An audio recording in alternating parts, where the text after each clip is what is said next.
So our talk last week was about hearing the truth even when you don't want to hear it. And we talked about how sometimes the truth that we need to hear comes out of the mouths of the people around us. Sometimes the other people in our lives are going to say hard things that are true, and we need to learn how to just say, yeah, that is the truth.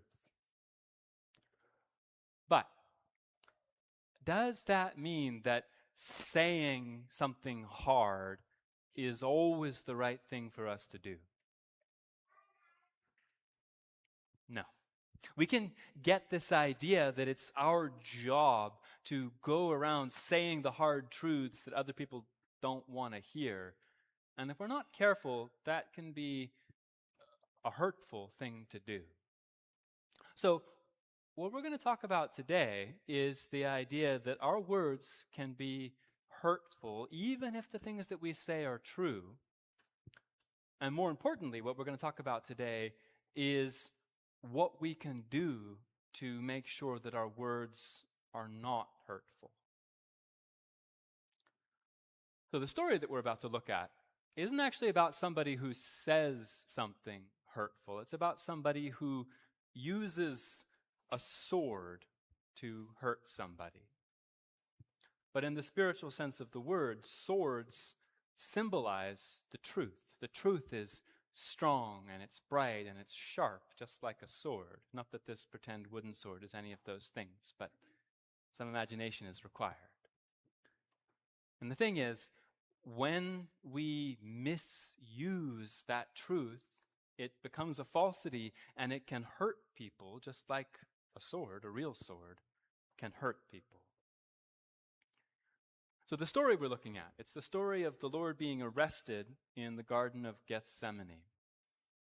And something that's very interesting is that before the Lord was arrested in Gethsemane, he told his disciples that they should buy swords. Here's that part of the story. This is something he says while he's still in the place where they had the Last Supper. He said to them, "But now he who has a money bag, let him take it, and likewise a knapsack. And he who has no sword, let him sell his garment and buy one. For I say to you that this which is written concerning me must still be accomplished in me." And he was numbered with the transgressors, for the things concerning me have an end. So they said, "Lord, look, here are 2 swords. And he said to them, "It is enough."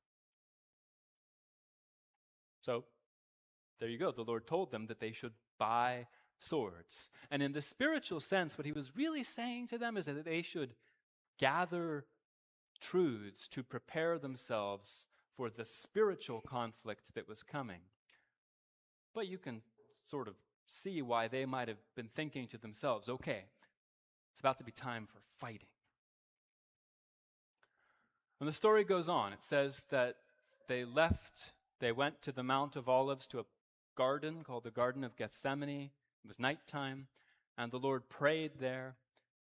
And when he finished praying, a whole crowd of people came to arrest the Lord. And they were planning to arrest him and then kill him. And here is how the story goes. And while he was still speaking, behold, a multitude. And he who was called Judas, one of the 12, went before them and drew near to Jesus to kiss him. But Jesus said to him, "Judas, are you betraying the Son of Man with a kiss?" When those around him saw what was going to happen, they said to him, "Lord, shall we strike with the sword?" And one of them struck the servant of the high priest and cut off his right ear. But Jesus answered and said, "Permit even this." And he touched his ear and healed him. Then Jesus said to the chief priests, captains of the temple, and the elders who had come to him, "Have you come out as against a robber with swords and clubs? When I was with you daily in the temple, you did not try to seize me, but this is your hour and the power of darkness." Amen.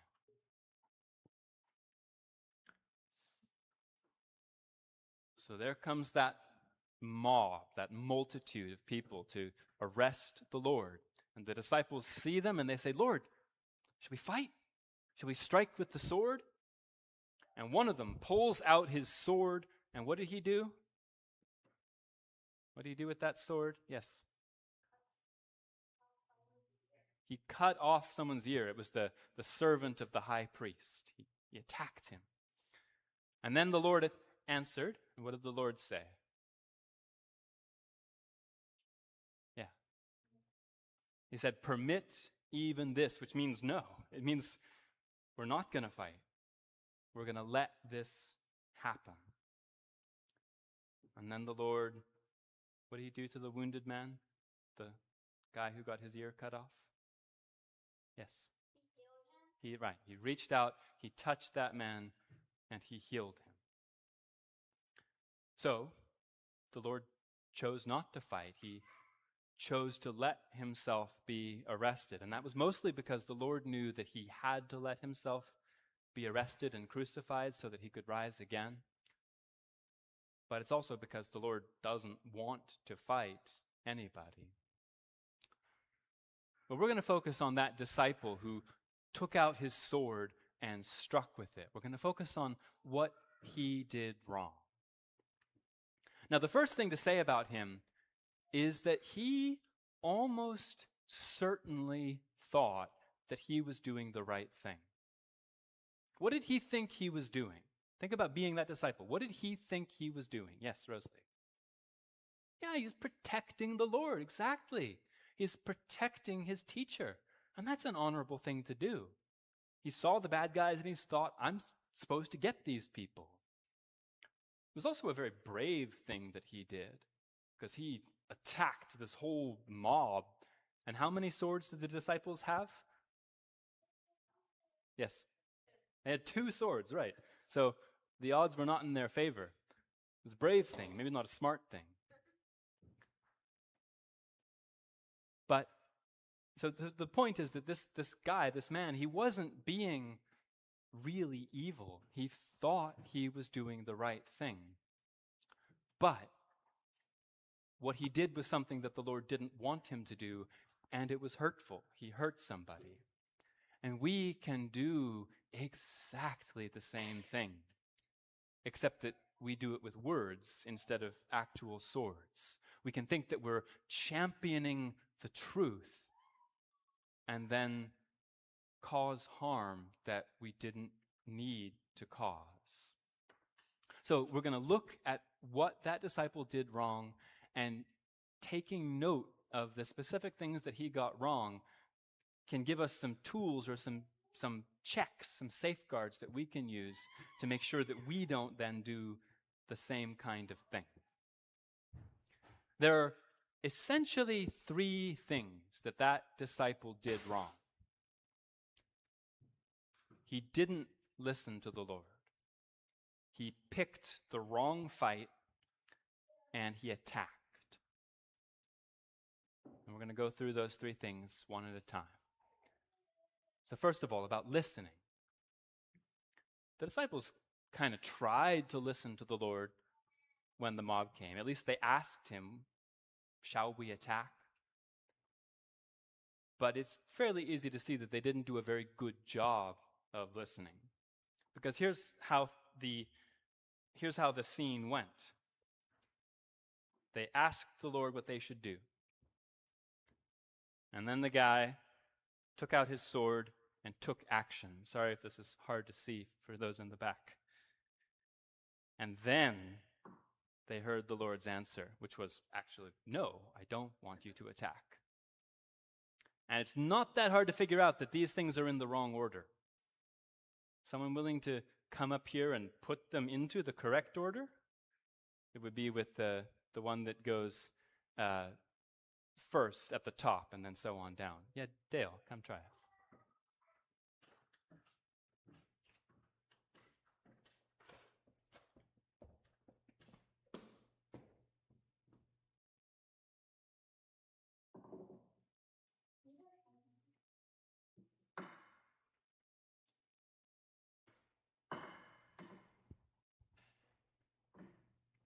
Yes, thank you. There you go. Asking the Lord for help is a really good and a really important thing to do, but it's only actually helpful if we also stop and listen for his answer, if we also stop and think. The Lord is not going to answer us with this big booming voice out of the sky, but he really does answer prayers. There will be this nudge in our hearts, or this quiet voice of conscience that says, you know that this is the right thing to do and this is the wrong thing to do. But we can't hear that quiet voice unless we stop, pause. People say that when you're angry, you should count to 10 before you say anything or do anything. And that's good advice.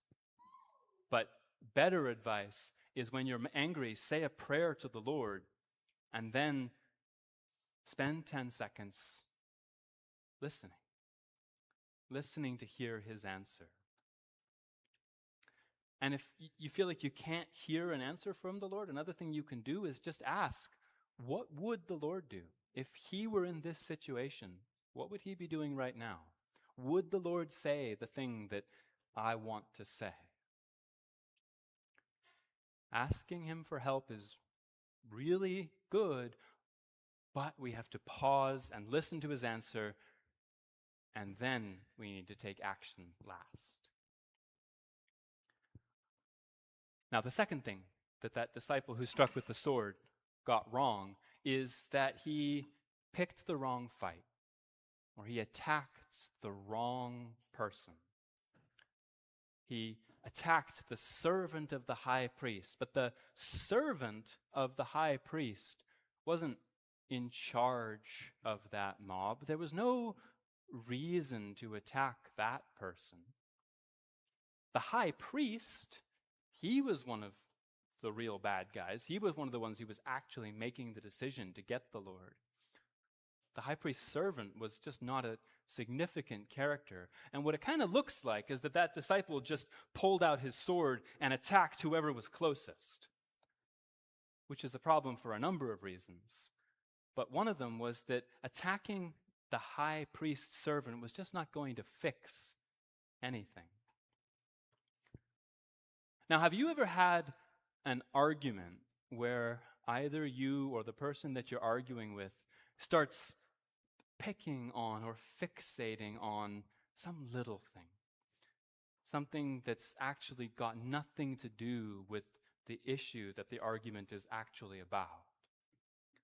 Maybe, for example, you're talking and then you say to someone, hey, you're making this nasty face at me while I'm talking. And they say, no, I'm not. And you say, yes, they are. And now that's what you're arguing with instead of what you started the conversation about. Or maybe a husband and a wife are having a conversation that at its heart is about their willingness or unwillingness to hear and to honor the requests that they're making of each other. But then what they actually spend their time talking about is going round and round and round about how many times she has in fact asked him to take the trash out. Those things are examples of attacking the high priest's servant. We've got the truth in our hand, we charge in looking for a fight, and we pick the wrong fight. We attack the wrong thing. We attack whatever crosses our path first instead of looking for the real problem. It takes wisdom to find the real problem in an argument. That's why we have to ask the Lord to give us understanding hearts. It takes wisdom to know the difference between some annoying thing that some other person is doing and something that other person is doing that's wrong and hurtful and is actually worth addressing. And here's the thing. About 100% of the time, when we figure out what the real problem is in an argument, what the actual root issue is, it's going to be something that both sides have some part in. It is not going to be all that other person's fault. So maybe we're having an argument and the person we're arguing with says something that's a logical fallacy, and we could jump on that because they made that mistake, not us. But that's the high priest's servant. It's not the real issue. The real issue is going to be something like a mutual lack of respect or a basic lack of kindness or whatever. Whatever it is, that underlying issue is almost guaranteed to be something that both sides have a part in. And so when we're looking for that real issue, we're almost guaranteed to be approaching the whole conversation more thoughtfully. And the other thing is that a lot of the time, the fight that the Lord wants us to be ready for isn't even a fight on the outside. It's a spiritual battle. He told his disciples to buy swords, but clearly he didn't want them to actually then go and use those swords against other people, because when they said, "Shall we do that?" he said, "No." The Lord wants us to equip ourselves with swords, with truths, to fight the enemies within. So we need to pick the right fight. We need to oppose the thing that actually needs to be opposed. And the third thing that disciple got wrong is that he attacked. There's a really big difference between using the truth to defend ourselves or to defend a good thing and using the truth to attack. And the difference is as big as the difference between heaven and hell. Here's a reading from the Heavenly Doctrine of the New Church from the book Secrets of Heaven that you can find on the back of the handout, all about attacking and defending. Evil spirits are the ones who attack. For the truth of the matter is that the Lord never began the conflict with any hell, but that the hells attacked him, as is also the case with everyone who undergoes temptation, that is engaged in conflict with evil spirits. Never in a person's case do the angels make the attack, but it is always and constantly the evil spirits who do so. The angels merely ward off and defend. This disposition comes from the Lord, who never wishes to afflict anyone with evil or thrust him down into hell, not even if he were the worst and bitterest enemy of all. It is the person who afflicts himself with evil and so rushes into hell. This also follows from the very nature of evil and the very nature of good. The inherent nature of evil is to wish to injure everyone, but the inherent nature of good is to injure none. The evil are acting in conformity with their own life when they are attacking, for their constant desire is to destroy. The good are acting in conformity with their own life when they attack nobody, and when they can be of use in defending others from evils. So that's pretty clear, isn't it? One of those passages that makes a simple point, but it's worth reading the whole thing just so that we can hear how clear it is. The angels do not attack anyone. They love to defend us, to protect us from evil, but they do not attack. And the angels are that way because the Lord is that way. The Lord will not attack even the worst enemy of all. And so a question that's really good for us to ask ourselves when we're about to say a hard truth is, am I about to attack or am I defending something good? It can be a little hard to figure out the difference sometimes. Sometimes it's a matter of phrasing, just how you say what you're going to say. For example, if you say, "I felt hurt when you said that," that can be something we say to defend ourselves. But if you say, "You're being so mean," that's an attack. It also has a lot to do with tone. Having a contemptuous tone of voice can turn a reasonable thing to say into an attack. And another way to think of it is that when we defend ourselves, we stay in our own space. But when we attack, we get into the other person's space to make them feel a certain way. And if we don't know whether we're attacking or defending, that's a good thing to pray about. You can ask the Lord, this is a thing I want to say. Do I want to say this because I want to protect something? Or am I trying to get that other person, get back at them? And then, of course, if we pray, you have to pause and listen. So, to summarize, the things that we say can be hurtful even if they're true. And sometimes we can say hurtful things when we have this idea that we're in the right. And if we want to speak the truth wisely and in a way that leads to good, 3 things that we can try to do are ask the Lord for guidance and pause for a minute to hear his answer. We can make sure we're picking the right fight, or we're opposing the real problem, not just attacking the high priest's servant. And we can make sure that we are not attacking the person we're speaking to, because the angels do not attack anyone.